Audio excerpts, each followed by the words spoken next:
definitely the first step is you put yourself in this situation, then you figure it out. You don't have to sell anything because when you get that referral, it's like the best. You can either think about things, what are they doing to me or what are they doing for me? Hello, Architect Nation, and welcome back. Ryan Willard here, Principal Partner at Business of Architecture. Today, you'll discover why being just dumb enough might make you wealthy. If you've ever felt like you're stuck doing low-fee work while other architects are out there developing their own projects, making bold moves, and building wealth, you're not alone. Have you ever wondered what it really takes to go from being an employee to launching your own practice? Or how to break into property development without a trust fund or a fancy business degree? Maybe you've asked yourself if you're just too cautious while others seem to be grabbing opportunities by the horns. Well, on today's episode, you're going to discover the one mindset shift that helped a young architect go from laid off to cash flowing a 3-unit property in one of the most expensive markets in the country, in the world. How posting one construction project on Instagram led to multiple deals and sweat equity partnerships with developers, and why being just dumb enough to do it might be the smartest business strategy you've never heard of. In today's episode, I sit down with Shane Curry of Studio 1904, a 30-year-old entrepreneur leading high-quality developments in the competitive and complex real estate market of San Diego, California. Today's episode is sponsored by Smart Practice. If you're building everyone else's dreams whilst yours collect dust, it's time for the Smart Practice method. Called the EOS of architectural firm management, the Smart Practice method is your blueprint for eliminating overwhelm and slaying chaos in your architectural practice. It's time to stop drawing up excuses and start designing your ideal practice. Go to Smart Practice Method to get free instant access to the free video training now. All right, for today's episode, get ready because this one's packed with entrepreneurial daring, real-world tactics, and a whole lot of inspiration. Let's dive in. Shane, welcome to the Business of Architecture. How are you, sir? Man, I'm living the dream. I cannot complain. How are you? I'm very well. What a pleasure to be talking with you. Now, you have been one of a few of our committed podcast listeners over the years. So, first of all, thank you very much for doing that. And you reached out in response to the recent call that we had about architects, developers, and I saw what you were doing, and I thought make a very interesting kind of conversation to have because it's a relatively parts of it are a relatively new venture. You're very young as well. Do you mind me saying that?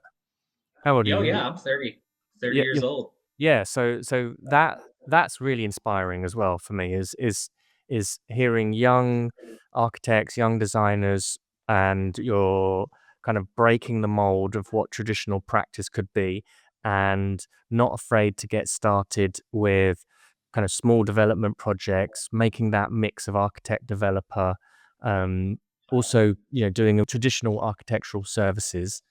Um, Yeah. and I thought, great, this is exactly the sorts of things that we'd like to be endorsing and encouraging. So why don't we start with, and we've got Studio 1904. This is a Yep. recent creation.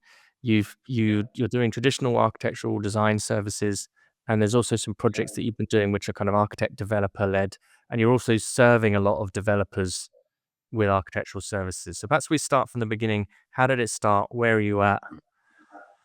Oh man, where do we even start? Okay, so I think we got to start from the beginning, right? Well, first off, I gotta say, like, without the Business of Architecture podcast, I wouldn't be where I'm at.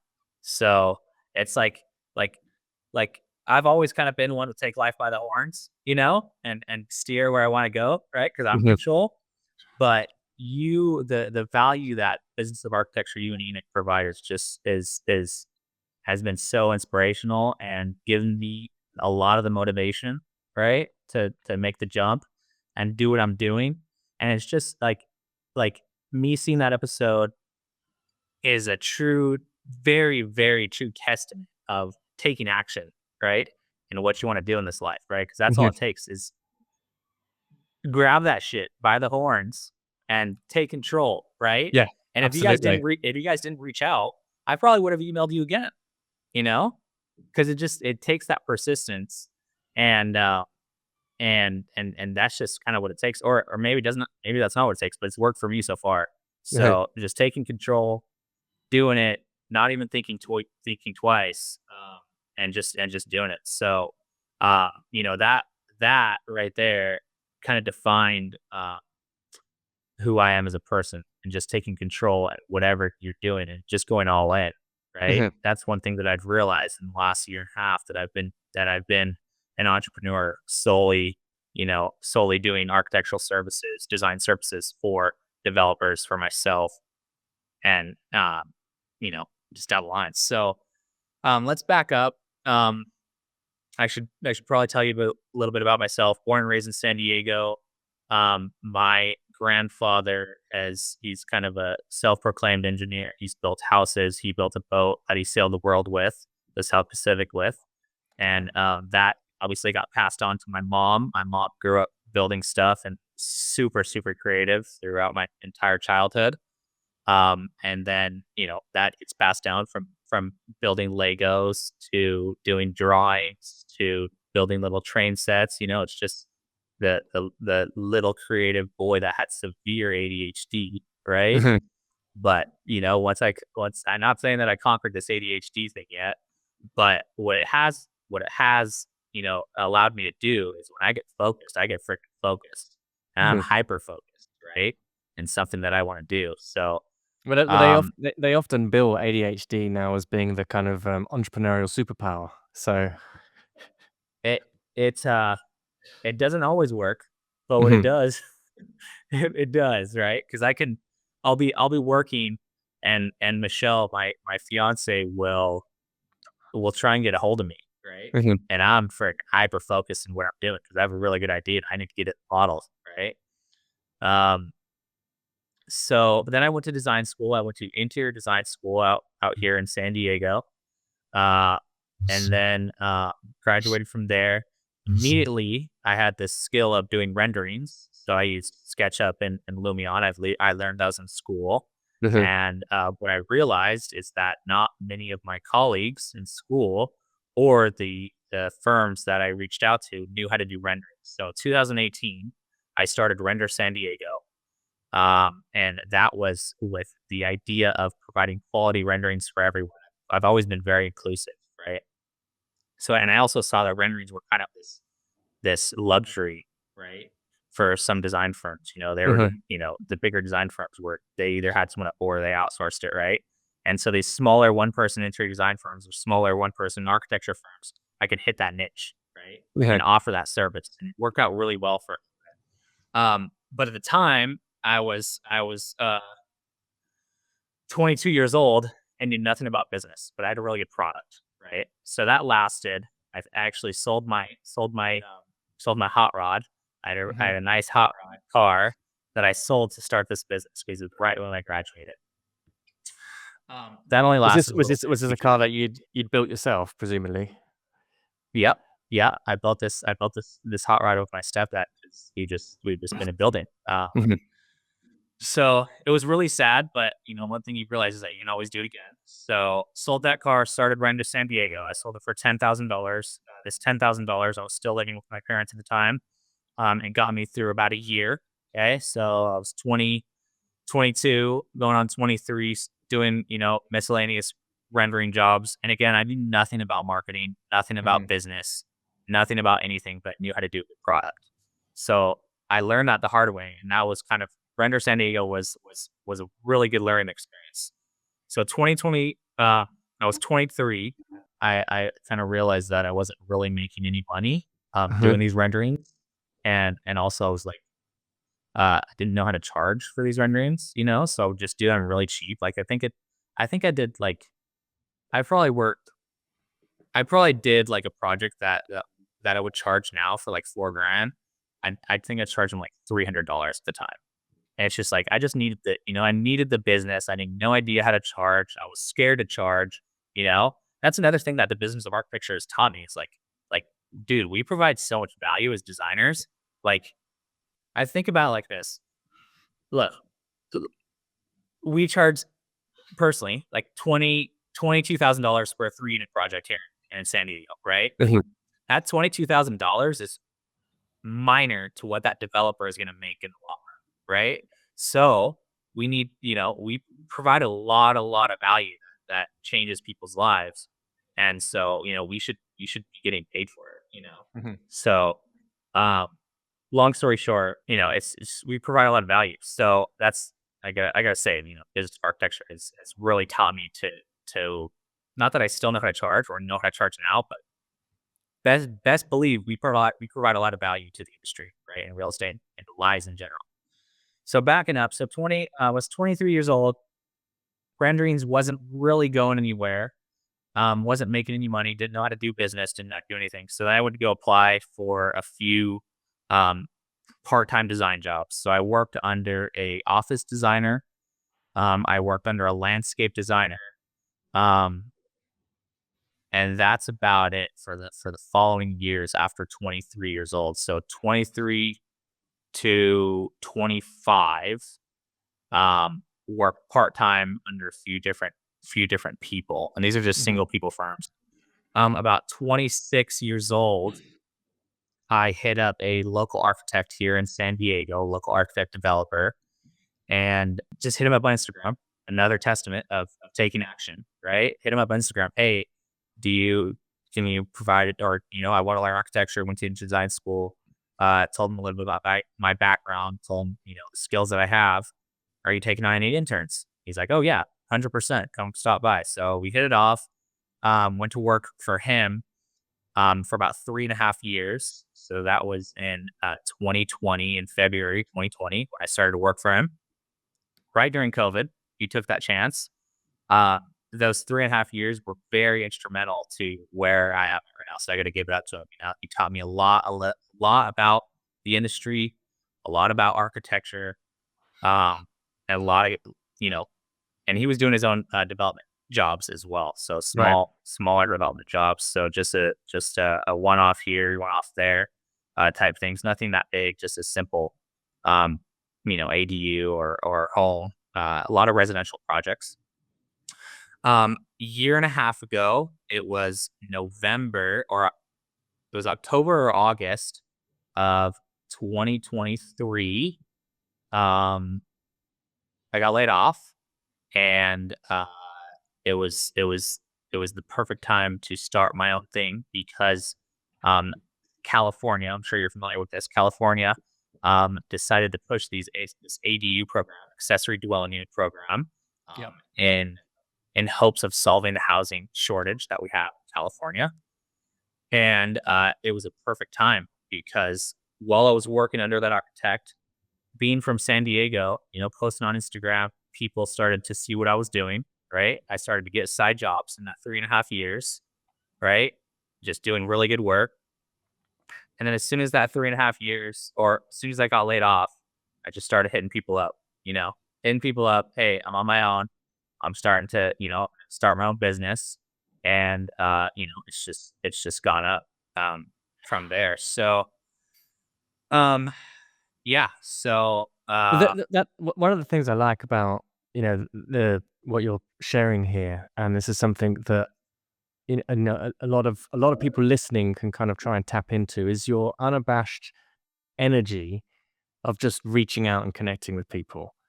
yeah, And when we talk here at Business of Architecture about kind of business development, I mean, within the traditional architectural world, business development, marketing, connecting with people, um, we like to kind of dress it up as like, developing relationships, but ultimately being able to have the ability to pick up the phone and speak to somebody and expand your network. Whilst it sounds like a very obvious thing to do, people turn their nose up at it. I'm too good to do this. I shouldn't have to do this. Or there's no shortage of more introverted personalities in architecture who run businesses who that's a very uncomfortable situation to put yourself into, like a kind of micro rejection. But that's just what I love. Like you're picking up the phone, you're making stuff happen, and yeah. it's great. That's kind of all it takes. Not all it takes, but it's like it's definitely the first step is you put yourself in this situation, then you figure it Mhm. out. You know, you just figure it out along the way, right? Mhm. And and you go with your gut, right? If you don't want to work with something, you don't want to work with someone you don't. Mhm. Um, and we've all had those share of clients that it's just not working out, and that's totally fine. But just take that action, right? And I tell everyone this, that, like, just just do it, and you'll figure it out along the way. That's one of the reasons why I want to start the podcast, because my podcast is going to be interviewing other young entrepreneurs, that are in Mhm. the space. Like, I have a list of other entrepreneurs that I know from here in San Diego, and it's just like, I want to interview you, know your story, provide that motivation. And it's like, there's just so much value there. Like, this is what it's about. It's like, working at a W-2 is not for me. Like, I knew that. I kind of knew that early on. And so just had to, had to take it by the horns, and just send it, and you figure it out along the way. Yeah, you may go broke, but who cares? You can try it again in a few years. Um, but Tell me a little bit about some of the things that you were learning from the previous practice that, mhm. and particularly about being architect developer or designer developer. Um, what what was some sort of strategies that you observed, and what are the strategies that you've been employing now with Studio 1904? Yeah. So when I was working under the architect, it was very design focused. We were very focused on quality design. And but we wouldn't really talk about development, because those were his side things. Right. And those aren't billable hours. And I Mhm. understand that. Right. And so, yeah, we would go walk his site and stuff like that. But the financials were not spread out at all. There was no financials behind it. Um, it was just, we're gonna build at this X amount of square feet, and we're gonna figure it out along the way. So uh that's one thing that I still lack, is the financials of projects. Like, I can narrow down, how much things are gonna cost, how much permits are gonna cost, the consultants, everything there. But, once we get into cap rate and return and stabilization, that's something that I still have to learn. Uh, but conquering that when we get there. So, but I learned how to begin a project and get it through permit issuance. That's something that I really nailed down while I was there, is taking the client through all the different phases: site analysis, schematic design, design development, construction documents, and permitting. Mhm. And I nailed that, right? So while I was working there, I was also taking my own projects and figuring out that how to do it, like, kind of by myself. But the Mhm. financials of things, um, didn't really learn that. I kind of had to learn that. Right. So tell us a little bit about then some of the projects that you've got, what you're doing now, because you're providing services now to other developers and kind of traditional architectural drawing packages to help people get things. But then you've also started your own development wing, if you like, where you're developing your own projects, right? Like in the sense of Yeah, an ADU. And tell us a little bit about that. yeah, it's a beautiful thing. So, I'm gonna kind of backtrack a little bit. So when I was Mhm. working at the architecture firm, I was in the process. So we had bought this house. I want to say 2022. It's down in Chula Vista. Um, and we bought it with traditional financing, so a 30-year fixed, right? So bought that house, and I bought it with Michelle, and then I also bought it with Michelle's sister and my brother-in-law, Michelle's sister's husband. So there were four partners on this. We bought it in 2022. Um, as designers, we walk into a house or we walk into a lot, like, okay, we can do this, this, and that, right? Automatically, we see these So things. sorry, just back up. So you bought the house with four other people. Well, there was a Yeah. team of four of you, but you weren't Yeah. buying this as a place to live in. You were buying it as a purely development project. And was this the first property that you bought, or did you own your own home or anything like that? You've gone through the process This previously. is the first property that we bought. Um, so we went into it. First things first is we walked it. I knew that the mortgage, right? To back up, the mortgage was gonna be $5,500, right? Mhm, A month. A lot of money, right? mhm. We're like, okay, how can we afford this? Well, we can house hack it. We house hacked it. So it's about 1,200 square feet. The master bedroom was about 400 square feet with its own private ensuite. Um, so we immediately process plans, turn that into junior ADU, right, with an existing square footage. So we have the Hmm. main house, and then we have the junior ADU all within the existing shell. To turn that master bedroom into the JAD cost about like $25,000. Okay. So immediately we had two incomes because, well, not two. Michelle and I were living in the master bedroom, and then we rented out the front. So the front unit was bringing in $3,000, and so Michelle and I just had to cover the $2,500. So that really helped with that bleed, right? With that bleed period, while I was then processing plans to do the ADU in the back. Hmm. Okay. So while I was processing those plans on to do the ADU in the back, uh, we were in like the process of going with a home style renovation loan. Hmm. Um, like that was taking forever because you need a bunch of bids, you need the contract to be at 1099. Now the construction price inflated because now he has to pay taxes on the each, right? Hmm. So because he's getting a 1099 from the bank, and so it was just like instead of me building now at 200 or 225 a square foot, now I'm building at like 275. So it's like, okay, now we got to figure out another way to do this. Um, and let me think about this. So we were in the process of a home store renovation loan. We didn't go through with it. At that time, I got laid off, so we couldn't even qualify for the home store renovation loan. But we had a little savings, Hmm. so I convinced all the partners to build this thing with cash. Hmm. So we put our money together. E without a job, um, me without a job. We started construction. Yeah. It's crazy, but it's worked out so well. So me without a job, we started construction. We had about $150,000, whether it was with cash, and credit cards, and credit lines. Hmm. So we just started construction, and it went surprisingly smooth. And thankfully, I knew 95% of the trades, where it's a friend's dad or a friend's uncle or a friend, Okay. just from tapping into your network. And yeah, got this thing built with about $30,000 or $40,000 credit cards, for the appliances, windows, and doors. Everyone else, wanted to get paid in cash, of course. Um, and then about like 8 months ago, no, excuse me, we got from back from Japan April 15th. April 15th, we started construction. Um, About October, we got it rented out. So 5 months ago, we finished the ADU. So just the ADU is rented out, and then you're living in the other part of the house, or not? No, not anymore. So since we had traditional financing, you had to live in the property for a year, right? And then Sure. you could rent it Sure. out.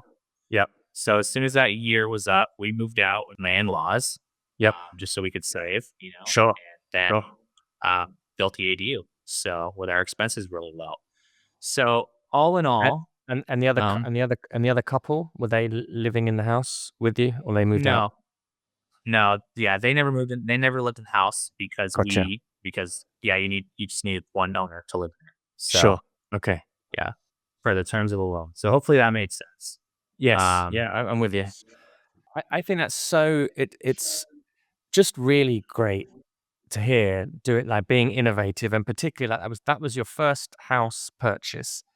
And when so much of the conversation we talk about is, there's no starter homes. It's difficult for young people to get to buy property and housing.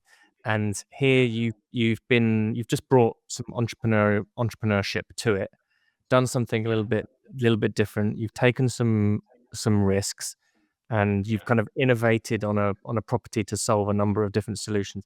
And also, um, being, kind of just leveraging, what, we're developing this house, we're going to live with the in-laws for a moment and get revenue to be coming in. And yeah, that sort of stuff, that's what you got to do. yeah, hundred Like, percent. You listen to Jonathan Siegel, right? He's probably said yeah. this on the Business of Architecture podcast. Build your own house.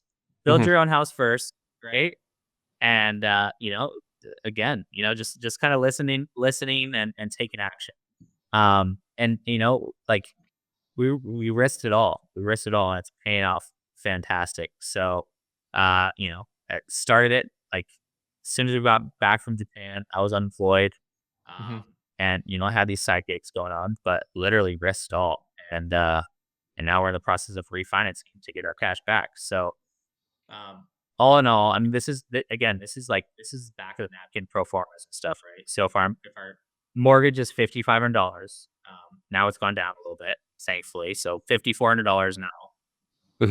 Hmm. We have 3,100 coming in from the front unit, 1,700 coming in from the back unit. That puts us at 48, and then we have 2,750 coming in from the ADU for a two-bedroom, one-bath ADU.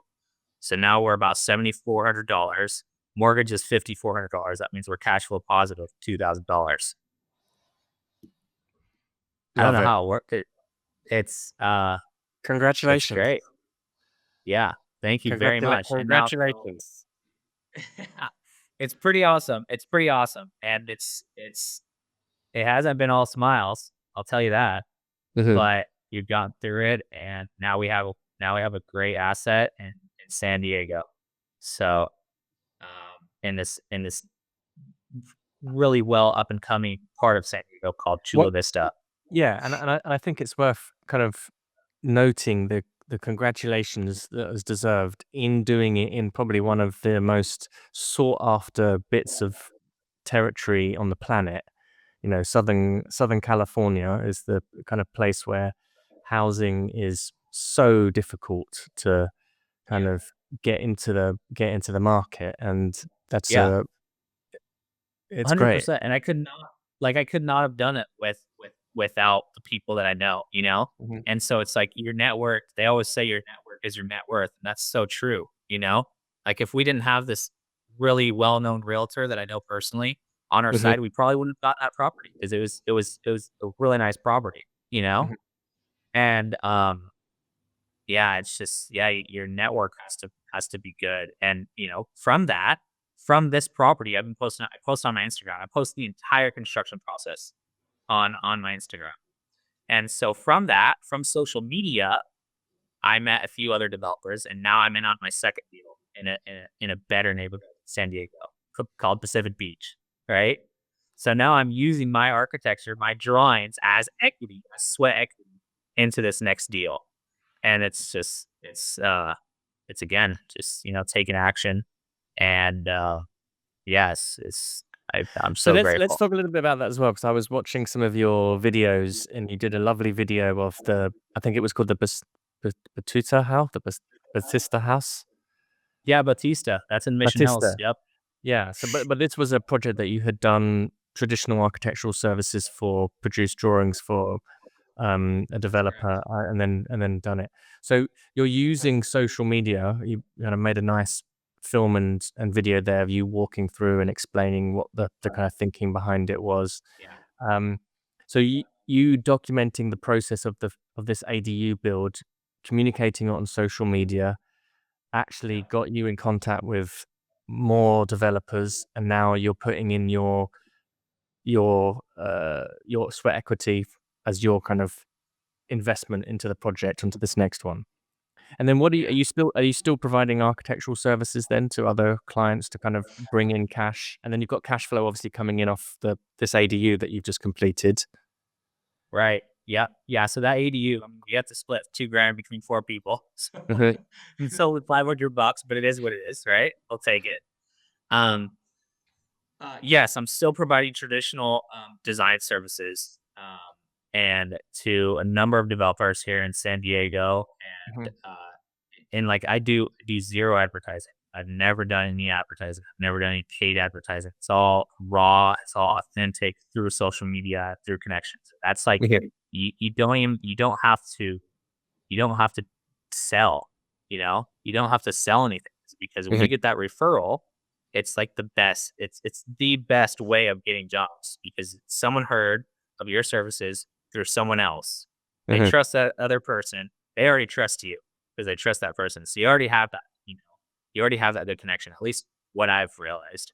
Um, and so, yeah, still providing architectural services, doing a lot of San Diego has this ADU bonus program where when you do, it depends on what type of law, multifamily or single family, but every affordable ADU that you provide, you get a bonus ADU at market rate. So the affordability is another story because it's in my opinion it's not actually affordable. It's based off of the area median income in San Diego, and the Sure. median income S- is quite high. Yeah, you got all these kind So of deca millionaires hanging about in Southern California, which kind of distort the median. Yeah. yeah, 100%, 100%. And so that I mean that is yeah, just doing a lot of bonus ADU program projects, working with this pool of developers that keep coming back. So that's a good thing, right? Repeat Mhm. clients. Um, and yeah, just doing architecture. I actually hired two people at the beginning of the year. Some they just live in TJ down the border, and they come up during meetings and stuff. So I hired two people full time, Mhm. and business is great, and I stay. Congrats. Hopefully that makes sense. What I enjoy so much about your story is that it's a very kind of raw, authentic expression of your personality. There's been Yeah, you're in possibility mode, right? It's like, sod it, I'm yeah, gonna try it. I'm gonna pick up the phone. I'm gonna make that connection. I'm gonna stick it up onto social media. Um, and it's not. There hasn't been lots of over analysis, overthinking things. I love the fact that you were able to enroll the rest of the other three people with the first project to like yeah, to to go in with you like that, and take a yeah, and to take that kind of risk. And these are the skills that we're looking for in business and entrepreneurship. It's yeah. You can get stuck in analysis paralysis, right? Mhm. And if you go about it like that, like I know a couple people that have really good ideas, and they like and they just I don't know I talk to them all the time. Look, just do it, and they're just stuck in this. Well, what happens? What if I don't make it? That's fine too. You're gonna learn from it. Mhm. It's just you have to. I think a lot of it is like mindset. And I haven't kind of always been like this, but it's just like you just uh like I also say this. I'm like I'm just dumb enough to do it. You know, so, just because I'd like I'm not gonna regret it when I'm 80 years old, wishing I would have done it. You know, and if you just overanalyze things, then it's just yeah, there's too many things that could go wrong. So just being just dumb enough to do it, Uh No, I love that sentiment as well. You know, I've my brother is a partner at KPMG, the kind of big, accounting consulting firm, and he he's technically a business owner now, but he's often said to me in the past, you know, he looks at what I've done or what some other our family members have done in terms of setting up businesses, and has often said, I feel like I'm too smart to set up a business because I know the risk. I just look at it and all I can think about is all of the risk that's involved of kind yeah, of running a business.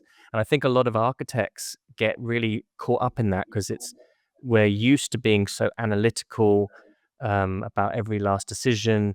You're brought up in the kind of culture of indemnity insurance and your decisions yeah, having big consequences. And a lot of business is kind of, there is a lot to be said for youth, naivety of just oh, I don't know what can go wrong, so I'm just going to try it. yeah, And uh, 100%. and you're gaining this kind of experience like pretty, really early on. You've been freelancing since your 20s.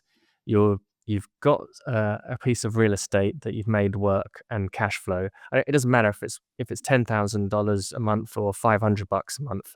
It's a piece of real estate. You're 30. It's bringing you 500 $500 a month. You don't have to do anything really for it anymore. And so Yep, that's the first one. And now it's like, yeah, okay, great. What's the next one? What's the next one? And before you know it, there's 20 of them. yeah, 100%, 100%. So yeah, it's definitely that like, yeah, it could be naive, but you just figure things out along the way. And you gotta have that positive mindset. Like Yeah. I I tell it's man, it's huge mindset. Like it's all about your mindset. You can either Mm. think about things, what are they doing to me, or what are they doing for me? I think that's like the emotional intelligence, right? Of being a business person is that you've got an ability here. What you're sharing is that you're reframing these circumstances as being your opportunities. And so Right. with the kind of fear that comes with over analysis, or kind of over intellectualizing something, we end up talking ourselves out of taking action. Whereas the Right. ability to be able to read opportunity into the circumstance, it's not happening to me, it's happening for me, kind of a mindset. Great. Now there's an opening to take an action and just execute. And then Yeah. and then the learning that comes from the having taken action, you cannot get in a book. You can't. Yeah. You Nope. can't. There's too much. There's too much stuff, and then to be, you know. So yeah, I love it. Um, Yeah. No, Very it's great. inspiring, It's Shane. Thank you, man. Thank you so much. I couldn't. I honestly, I swear to God, I could not have done it without the Business of Architecture podcast. It's so cool to see because, like, I mean, I can't remember what episode it was. It was a young lady, and she talks about marketing. I think it was Ian, and Mhm. it was probably 8 years ago when I watched this episode. Um, this is crazy, right? And I was 22 watching this episode. I'm like, okay, and it was a marketing episode, and she was talking about developing your niche. Uh, and it's man, you take little bits here, you take little bits there, and it Mhm. just all adds up. It starts making sense, and it starts to become natural because you watched and listened and practiced these ideas just over and over. So what's next then? What's next for 2025? You shared a little bit. There's a project that you're putting some sweat equity into. You've got Yeah. developers that you're working with. They obviously are kind of providing traditional architectural services, so you've got cash coming in in that sense. Yeah. What's the Yeah. vision for So I'm the so vision for the rest of the year and for the your big long vision? Yeah, so big long vision is obvious, maybe not obvious, but obvious to me is to doing my own projects with either one my sweat equity, Mhm, um, or having a single partner or silent partner, and developing these quality developments here in San Diego. Man, you would not believe how many this ADU bonus program, and that's why it's currently in city council being possibly reversed because there's so many crap developers. Sorry, not developers, developments mhm. that have just been popping up. Literal stucco box, 2 bedroom, 1 bath, 650, maybe 700 square feet. Just zero quality design, just a replica of designs here have gone in San Diego. And it's just pathetic. And I see these, and early on I saw these. I've never been one to just do architecture, just easy where I can replicate these designs. One, because I'm very passionate about design, and two, because I love San Diego and I want to make it a more beautiful place. But three, once we do hit that supply of housing that we need, who is that tenant going to go for? A good quality design, right? Even if they have to pay a little bit more, or maybe it's the same price, or a duplicate of a 2 bedroom, 1 bath with a small living space. You know, who's that person going to go to? So you got to think longevity as well. Um, and I just saw that early on, and I'm just like, look, I'm not, I have some developers coming to me. They say they want these replica design. They send me a floor plan, and I was like, look, this makes zero sense. I can't do this for you. So so what's next is, well, I have quite a bit of expenses because I hired 2 people at the beginning of the Mhm. year. So the expenses for Studio 1904, that's the proper design firm name, is about $10,000 a month. So you make that. The goal for the company is about $250,000 in revenue. So minimum, double that. I think the rule of thumb is you want to quadruple that, but we're gonna aim for double. Yeah. And then I got sweat equity into a project in Pacific Beach. Um, a a big personal goal of mine and it's already happening, is to get married and make that a successful, thing in October. Because before I know it, we're gonna be Congratulations. 6 months down the road. Thank you. So, um, yeah, just all the money, not unfortunately, geez, maybe we can cut that out. All the money is going to The wedding. all the money, yeah, all the money is going to the wedding right now. Tell me, But tell me about it. early, As I said, I was telling you earlier, I got married last year, and I mean, it's yeah, it's it was yeah, it yeah. starts off like as a you've got a little ring fence around it, and then all of a sudden it expands, and you're like, oh, that was an expensive weekend. Yeah. Yeah, but it's gonna be so worth it. I'm so excited. Yeah, Um, absolutely. so the big focus this year is the wedding. I would love to purchase another property with the partners or Michelle, my significant, early Mhm, next year. I think we're gonna be in pretty good shape early next year. And do it all over again. Man, it's yeah, just keep rolling. Keep doing good architecture, making San Diego a more beautiful place. And yeah, it's a good. You brought up a good question because like I said, it's this year has been crazy busy. Hiring two people, making sure I can make payroll, and but it's they got to start breaking things down. So I'm sure mhm, that's something that's taught is business of architecture, getting that one at once. So um yeah, definitely define those goals a little better. But I know that it's a couple things. It's have a successful wedding, make payroll, get a lot of architecture jobs, and get a couple more development jobs. So that's my ultimate. Those are the uh, ultimate goals this are year. are there, architectural heroes that you have or kind of entrepreneurs that you'd like to sort of model yourself on or, that you hold Yeah. up in very high esteem? Yeah, 100%. And I actually have a few other people that you should. If you're still looking for the architect developer people to interview, I know Sure. quite a number of them. But yeah, I mean, Jonathan Siegel has made tremendous influence here in San Diego. Just because he's from San. I don't know if he's from San Diego, but he moved here early on. Jonathan Siegel, Rami Cortez, he's big time here in San Diego, doing really cool developments. Um, well, let's see. I know another design consultant, Hugo Castanedas, that is really cool, and he's doing these big complete community jobs. So he's just grabbed life by the horns as well. Um, and yeah, a few others. It's and so I mean, you don't really, I don't know if you like model, because you're doing Mhm. it your own way, but and also talking about inspiration, like my fiance really inspires me, because I want to do well for us, a family. We grew up pretty, not well off or anything. We come from rich families or anything, so we're making this by ourselves. Yeah, so Awesome. Perfect place to conclude.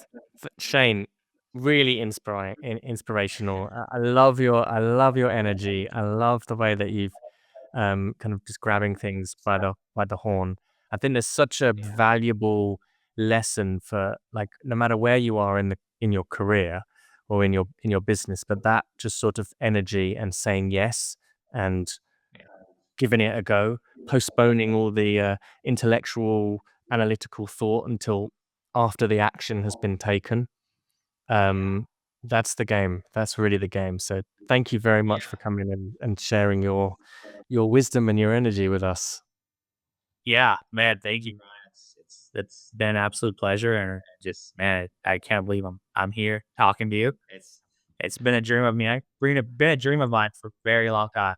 So, and I got to give it up to you and Enoch for man. You guys inspire the heck out of me. So, thank you. Appreciate that. Well, I look forward to having you back on the show in a few years' time when you're telling us about the multifamily residential units that you've been building all over San Diego, and you're competing with Jonathan. Ah, yeah, right. I know. Cool. Love it. Okay. Thanks, Ron. And now, here's your smart practice tooltip. If you ever worked nights and weekends just to keep your firm afloat, you're not alone.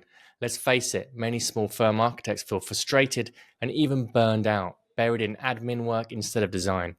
This smart practice tool, the delegation roadmap, shows you exactly how to get all that busy work off your plate without making a bigger mess. Because you didn't start a firm to become a glorified task juggler. Grab this smart practice tool free by going to www.businessofarchitecture.com/delegate. Today's episode of the Business of Architecture Show is sponsored by the Smart Practice Method TM, the world's leading step-by-step solution for running an architectural practice. Go from chaos, overwhelm, and team headaches to calm, freedom, and exceptional financial reward.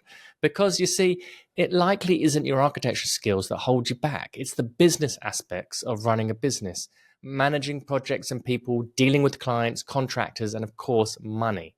So if you're ready to quit being a glorified administrator and get back to architecture again, go to smartpracticemethod.com to discover the proven, simple, and easy to implement smart practice method that is revolutionizing firm management for owners and teams. Hey, Ryan Willard here, and I want to thank you for joining us today and remind you that the views expressed on this show by our guests do not represent those of the host, and we make no representation, promise, guarantee, pledge, warranty, contract, bond, or commitment except to help you conquer the world. Carpe diem.